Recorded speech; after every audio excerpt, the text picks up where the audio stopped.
Today we're going to talk about how to prevent bad guests from checking into your properties. Here we go.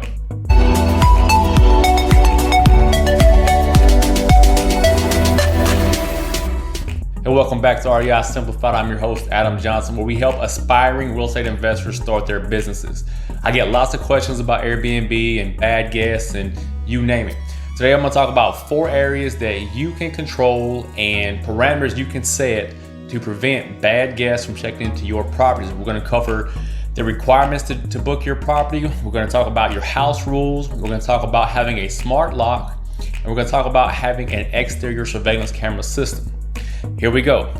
So when you set up Airbnb, first I'm going to talk about Airbnb the most because that's the most commonly known short-term rental service. So Airbnb is just a platform. Short-term rentals, that's the industry name. So we talk about STRs and we cover Airbnb, VRBO, and any other acronym or platform. We're talking about short-term rentals. So again, we're talking about Airbnb today because that's the most commonly known platform. When you set up your Airbnb account and you list your properties to be able to be booked on Airbnb, you have requirements that you can set so that guests have to meet certain requirements to be able to even book your property. 2 things I recommend. I recommend requesting or requiring a photo ID. I also recommend requiring, you can set your parameters where each guest must have recommendations from previous hosts. That means they're not new guests and other hosts have felt pretty confident and pretty good about renting from said guests. So if you have those 2 parameters, that's the first roadblock for a bad guest, okay? So at a minimum, your requirements, you can look at requesting or requiring a photo ID and requiring for that guest to have a recommendation from a previous host.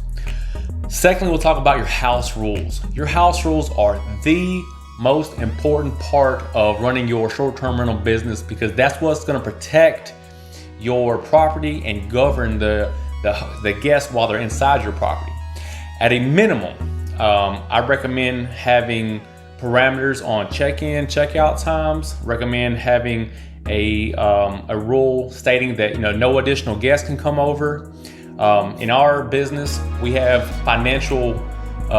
fees associated with breaking those rules. So if, for example, in our properties, if you booked a property for 4 people, that's it. Only 4 people can be in the property at any given time. If a 5th person shows up, either I can kick you out, cancel the reservation, or it's a $100 penalty per person that shows up outside of the 4 on the reservation. So that's what we do. It works great for us. It's a deterrent from bad guests. And again, it's our property because people do that all the time. They'll book for 1 person. They'll try to bring 5 people because there are additional fees with additional personnel. So they want to not pay that and just run into your house. That's not going to happen within our business. So how do we prevent that? We require a driver license to be uploaded to the Airbnb message thread. Of course, as I said before, requiring a photo ID is one thing, but not every guest actually supplies it. And Airbnb overlooks that many, many times. So at a minimum, in our house rules, it states every guest will provide a photo ID prior to checking in. Now, of course, some guests are not going to abide by that, and they think they've already paid and they can run in, and that's fine. That's why we have the 3rd area we're going to talk about is having a smart lock system. We use the August smart lock system. It's a 3-piece system. It comes with a lock, a keypad, and also a Wi-Fi connector that allows us to operate the locks from anywhere in the world as long as we have internet service. So if a person has booked our property and they have not provided a photo ID, or we don't feel good about certain things because of the messages they provided us, I will cancel their door lock code until they provided the ID or answer the questions that we are asking, because it's our property. We have to protect our assets. So again, if a guest books our property, they're not following through, they're not providing the photo ID and anything else that we may require, they can't get in the house.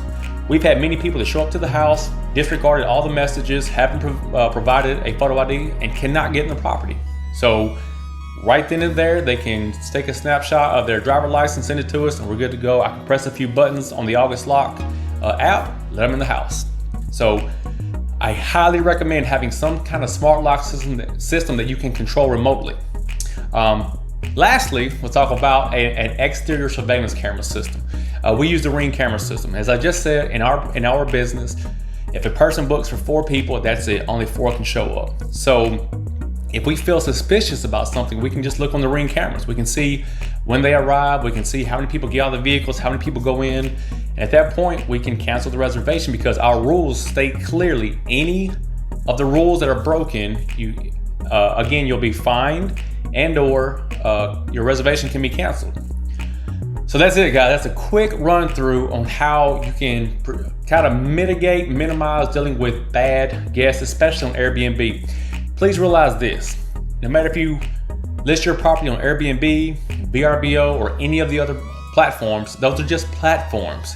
They're cloud web-based services. They're not here in person to force any of your rules to be in place. It's up to you, your team, and anybody helping you to enforce those rules or put people out. If you've ever dealt with Airbnb and you had to make a claim, they'll always say, reach out to the guest first, and then they have 72 hours to respond. If you have a one-night booking and they have a party, no one's going to respond in 72 hours. So again, it's up to you, your team, and sometimes local law enforcement to enforce your house rules to get those terrible guests out of your short-term rentals. So guys, that's it. That was a quick run through, one take, one and done. My name is Adam Johnson. I'm in Clarksville, Tennessee. We have 21 short-term rentals on Airbnb, Vrbo, and many of the other platforms. If I can help you guys, improve your business, improve your short-term rental processes, please shoot me a message. Below, I'm gonna provide a link in the description so you can contact me directly. I love working with people, and if I can help you, I sure as hell will. So until we meet, until we talk, again, this is Adam. I appreciate you watching this. See y'all later.